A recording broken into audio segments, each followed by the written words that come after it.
Tức là với cái phương châm của phòng ASEAN chúng tôi là gì? Là thống nhất trong đa dạng. Chính vì điều đó nên là các cái chương trình tiếng Indonesia, tiếng Thái Lan, Campuchia, tiếng Lào thành lập một cái phòng chung là phòng ASEAN để làm gì?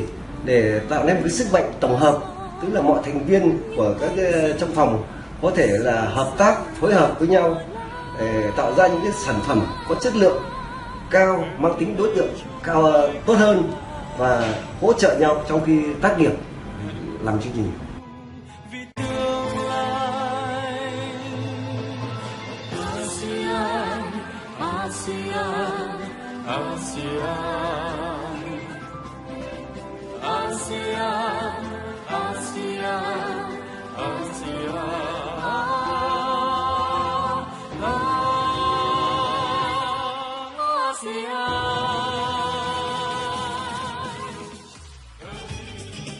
Xin được chúc mừng nhóm tác giả Trần Hương Trà, Nguyễn Thị Yến, Chữ Phương Liên, Nguyễn Hoàng Hải, đơn vị Hệ Phát thanh Đối ngoại Quốc gia VOV5, Đài Tiếng nói Việt Nam với tác phẩm báo điện tử Câu chuyện Hà Nội, ngôn ngữ tiếng Lào.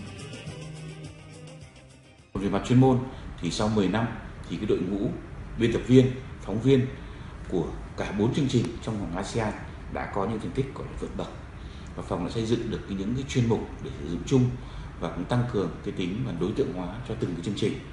Và đặc biệt là rất là nhiều các cái chuyên mục, các cái phóng sự đã được tức là thuộc lại là chất lượng cao tại các cái cuộc thi chuyên môn của ban.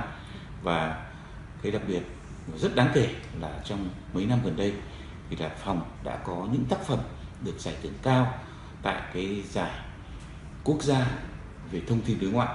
Chúng tôi là phóng viên ASEAN, hội nhập sáng tạo vì bản sắc ASEAN.